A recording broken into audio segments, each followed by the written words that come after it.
Hola, ¿cómo están? Esto es Letras con Filo y hoy día vamos a intentar definir qué tipo de poeta fue Jorge Luis Borges.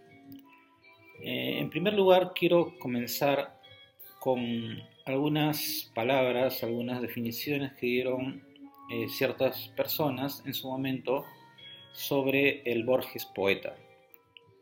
En especial me gustaría comenzar con lo que dijo alguna vez el crítico de izquierda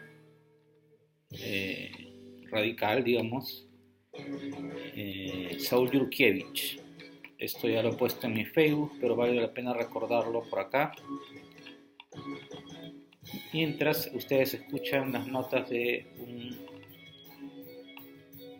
King Crimson en vivo. Bien, por acá tenemos lo de el maestro Yurkiewicz.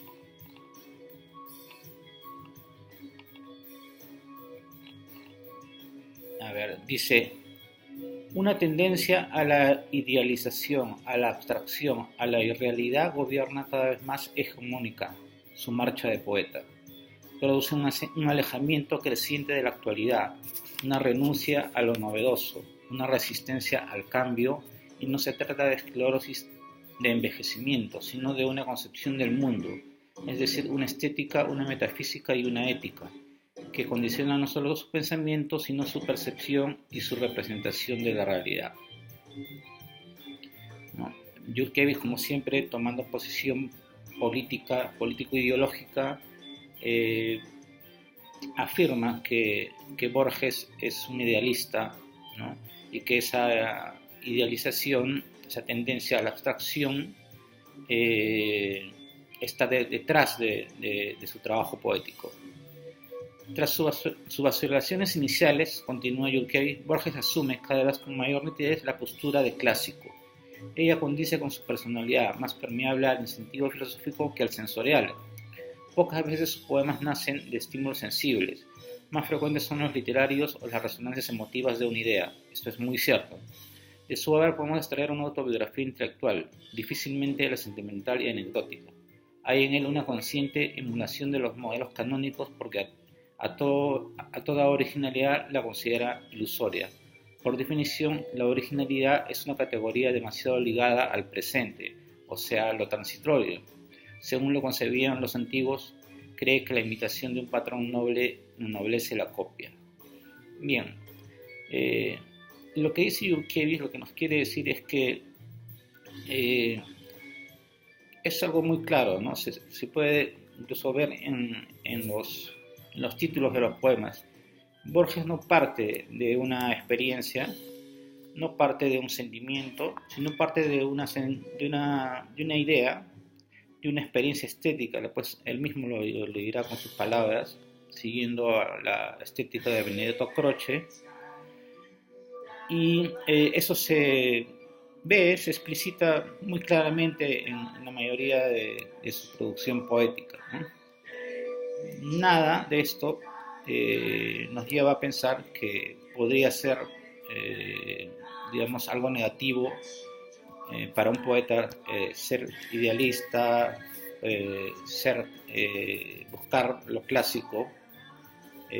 Bueno, no tengo que dar muchos ejemplos. Ahí tenemos a Eliot, que era religioso anglicano. Ahí tenemos a Pound, que era filofascista.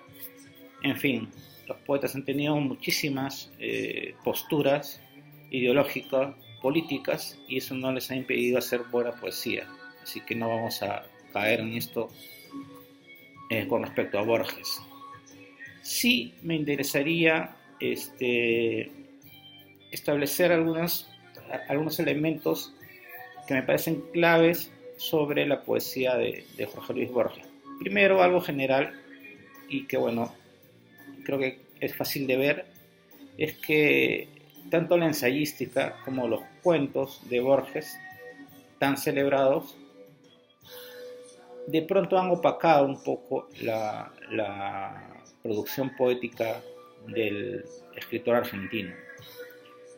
¿Qué hubiera pasado si Borges no se hubiera dedicado al cuento y solamente hubiera hecho poesía? estuviéramos celebrando tanto su poesía como se celebra en algunos medios. Tal vez sí, tal vez no. En fin, pero otra sería la posición del Borges como poeta, de haberse dedicado solamente a la poesía. Otra cosa fundamental, y que Octavio Paz lo dice en algún texto a la muerte de Borges, es que sus poemas en realidad funcionan como ensayos, son como ensayos poéticos. No lo dice exactamente así, pero a mí me parece que es así. Eh, Basta darle una mirada a los índices de varios de sus mejores poemarios para darse cuenta que él toma un elemento, ya sea mitológico, una leyenda, una gesta, un libro, un autor, y desarrolla un poema a partir de esa primera idea. Es algo realmente admirable lo que logra, pues no se aleja de lo que este libro, este autor o esta leyenda o mito o personaje mítico, como el golem, por ejemplo, eh, puede llevar a una persona cualquiera, sino que tiene una capacidad de comprimir lo esencial de este elemento y ofrecérselo al lector. Tanto es así que muchas veces el lector no necesariamente tiene que conocer de qué está hablando el poeta Borges, pues tiene a su vez paralelamente otro punto a favor como poeta, que es que sus poemas son muy musicales, son expresiones estéticas en todo el sentido de la palabra, aunque sí me parece, digamos que en términos de experimentación son más bien llevados a lo clásico, pero ese clasicismo tiene una referencialidad musical muy marcada. Y entonces el poeta Borges siempre se sobrepone a los temas que elige, por más abstractos o difíciles que le pueda parecer al lector medio. Esto es muy importante para definir qué tipo de poeta fue Borges. Bien, Borges también tuvo, digamos que dos etapas.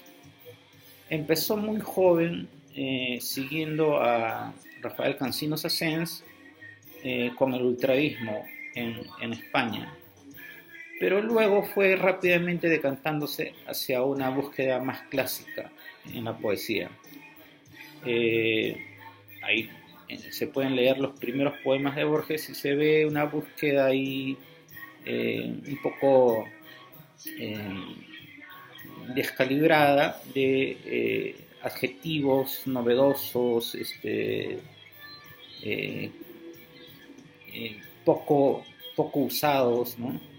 Y figuras metafóricas que quieren sorprender, ¿no?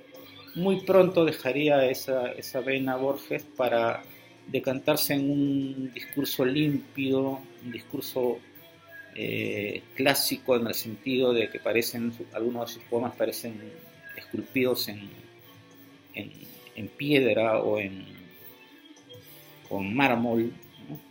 Y fue finalmente esta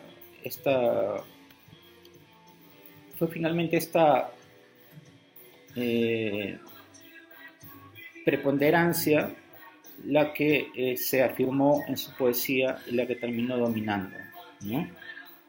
Sin embargo, me gustaría, para que se vea que no todo es tal y como los conocedores o académicos quieren hacerlo ver, hay un poema de Borges que me gusta mucho, que no es de los más celebrados. Entiendo que porque fue escrito en inglés en el original y las traducciones, he leído 4 o 5 traducciones de este poema, son todas muy disímiles en cuanto al tratamiento de la adjetivación y de la traducción misma de ciertas palabras, de ciertos giros que tienen un inglés además muy particular, muy peculiar. No es un inglés ni clásico, ni es un inglés que sea coloquial. Es un inglés un poco crujiente, un poco raro el de Borges, pero traducido aún así vence todos esos obstáculos y el poema es realmente un himno al despojamiento, al- a la emotividad, a la respiración más profunda, más anhelante. Les voy a leer la segunda parte de este poema, famoso poema de Borges, que se llama Two English Poems. Lo tengo por acá separado. Y para terminar, y solamente para que se den cuenta más o menos que Borges no es tan ubicable como se pretende, ¿no? Es un escritor que siempre sorprende, y en este caso sorprende con un poema que se sale de todos los esquemas que se ha hablado sobre Borges. Está dentro del libro llamado El otro, el mismo, de 1964, y como dije, se llama Two English Poems. Voy a leer y traducir a la vez, así que me van a disculpar si existe algún problema, alguna retención, alguna duda. Parte 2. ¿Cómo puedo retenerte? Te ofrezco calles inclinadas, desesperados sunsets, la luna de harapientos suburbios. Te ofrezco la amargura de un hombre que ha mirado y mirado largamente la solitaria luna. Te ofrezco mis ancestros, mis muertos, fantasmas que viven y están honorizados en el bronce. El padre de mi padre, muerto en la frontera de Buenos Aires, 2 balas en los pulmones, barbado y muerto, abrigado por sus soldados con una cobija de cuero de vaca.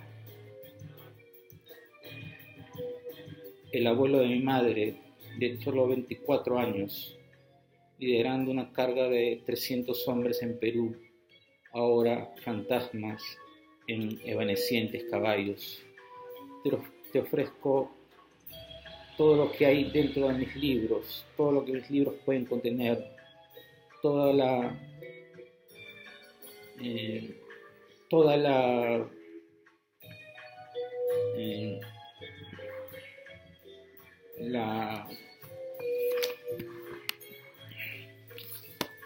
de toda la masculinidad y el humor de mi vida. Te ofrezco la lealtad de un hombre que nunca ha sido leal.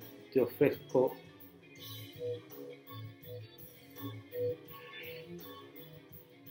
el centro de mí mismo que he salvado, algo como el corazón central que no comercia con palabras ni trafica con sueños y es intocable por el tiempo, por la alegría y por la adversidad. Te ofrezco la memoria de una rosa amarilla en el ocaso, años antes de que tú nacieras. Te ofrezco explicaciones de ti mismo, teorías sobre ti misma, auténticas y sorprendentes noticias sobre ti. Puedo darte mi soledad, mi oscuridad, el hambre de mi corazón. Estoy tratando de sobornarte con incertidumbre, con peligro, con derrota. 1934. Bien, esto quería leerlo para terminar bueno, lo he leído en inglés y lo he traducido al vuelo. Tengo una traducción mucho mejor ya escrita, en algún momento la pondré a disposición de ustedes, pero se nota claramente la diferencia entre este poema y cualquier otro poema que ustedes puedan leer de Borges, ¿no? Es un Borges mucho más pasional, mucho más, con una respiración más humana, más profunda, menos, menos idealista, menos abstracto, más concreto y realmente abierto a lo humano.